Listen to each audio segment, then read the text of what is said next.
Men prioritize impressing other men to the detriment of their romantic relationships. Stay tuned for the video. You got it first after. That, this is my opinion, that I don't think all men are 100% vulnerable with their significant other. You could talk about certain things with your bros, you can't talk about, with your old lady. So are you saying that men will prioritize their friendships with other men because they're afraid of being vulnerable with their partners? I'm not gonna say they prioritize, because they still are putting their old lady first, but there's certain ways where only a man can understand another man in a way. I would argue that we see a lot of examples of men, they do prioritize their male friendships over their relationships with women. We were talking about Tom Brady before. I think he's a really good example of that, because you have a supermodel for a wife, okay? She done had your kids, and all she asks is that at some point you retire, you come home, and you are a father to these kids and a husband to me. Okay. And he got back home and couldn't even take a few months with his family. He was like, nah, I'm out. And I would argue that Tom Brady prioritizes men clapping for him, men yelling for him while he's playing football over his marriage. Once he was off of the field and he's just like, it's just me, my kids, and my wife, that wasn't enough for him. He really needed other men's validation. All right. Shout out to I'm not Amani. gonna lie. Personally, the Tom Brady one, that's a bad example. But Dini, you got it first. Do men prioritize impressing other men to the detriment of their romantic relationship? Some men do. I'm not going to speak in terms of absolutes, but some men do. This can be manifested in a few different ways of calling each other simps for being a provider and a good father. The way that you all shame each other in that, it makes some guys, now he's stingy. Now he wants to do coffee dates and all of this stuff because he's thinking he's going to get used for some shit he ain't got and getting taken advantage of for the nothing that he's offering. Because other guys have shamed him into thinking that courting a woman is simping. So sometimes you guys have missed out on good women because you wouldn't court them properly because you didn't want to look like a simp to your homeboys. Or they've been listening to you guys' gender wars and podcasts where you're telling these guys to run through them, smash and dash, and all the other fuckery. So I'm gonna land it right there. Andrea, you smiling hella hard. I'm gonna save yours, but load your clips for this one. I know you're gonna have something. Trev, what you got on it, bro?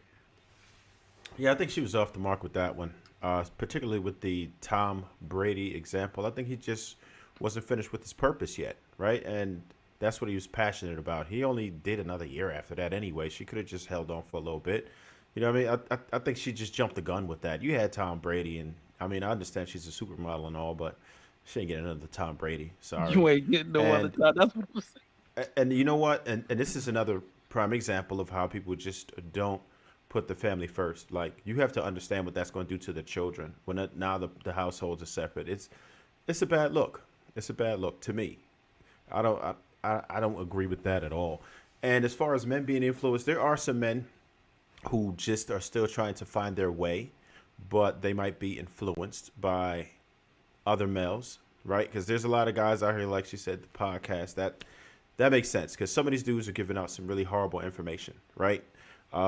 It's not the best outcome, no matter what. If you like the longest lasting marriages are when both partners are virgins, so that is true. But a lot, you hear a lot of different sayings out here, like men, you should go ahead and smash like 50 to 100 women first, and that could be detrimental to you as well if you continue to do it, and depending on how you go about your relationship. So I don't think that we have to have some type of discernment sometimes, right?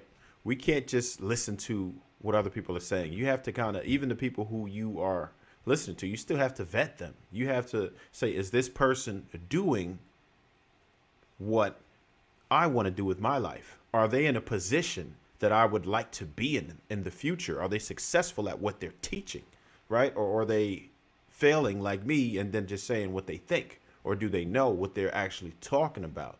That's a big problem right there. As far as men talking to each other, sometimes we do need another man's opinion, right?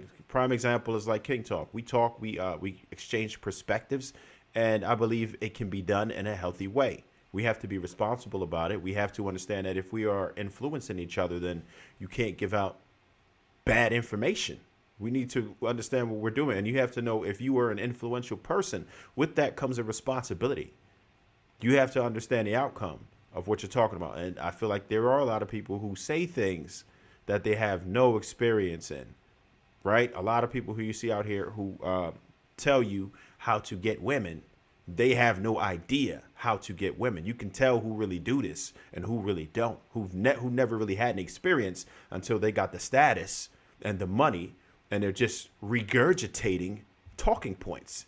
Now, and there's a lot of men who follow them, and it's detrimental to society, because we watch it sometimes and we're like, oh, okay, that's the way, because you see him right now, you see him with these women, you see him with the cars, you see him with the bread, and you're like, oh yeah, this is what I need to do.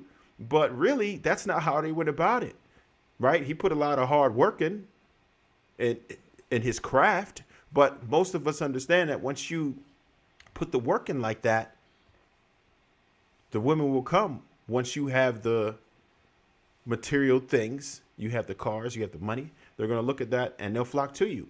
Will they want you for you? Probably not. They probably just want you because of what you can provide for them sometimes, right? So that's the difference. You want a sustainable relationship. So it's very difficult for once you get to the finish line to try to go ahead and find a woman, because you really don't know why anybody wants you, right? There's a lot of posers out here. There's people that will be really good to you, but you don't know why. There's always an ulterior motive behind it. So my main thing is just be careful as to who you are listening to. Don't have the wrong people advising you. And it's hard sometimes to understand that, but you just really just need to look at what their lives are, try to get as much background as you can on them. But as far as us influencing each other, look, I talk to some of the guys off the panel sometimes, and we exchange perspectives, whether it's about our work, whether it's about relationships or whatever. And I think that everybody has a good perspective, but you have to know how to take certain things that you feel like will work and certain things that won't. And you have to be careful about how you apply that to your own life, because what works for me may not necessarily work for you. Hello. So, to speak on the Tom Brady thing, I don't agree with his decision to sacrifice his family for one more year of football. But I mean, hey, he was following his fulfillment. He felt fulfilled in sacrificing his family and his wife for one more year of football, one more time at it. And I mean, hell, he came out on the other side of it happy. So it is what it is. I may not agree with it. I don't think that was worth it. But hey, he was just fulfilled. All right, so you trolling right now. I feel like you want to I don't understand why you want to try to knock trolling, but come on, Andreas, storm me out. Come on now, you ain't gotta take it to heart. You did say something incorrect. She not happy, bro. She regrets it. Now. I'll talk about who regrets it? Giselle, his ex-wife. She not happy.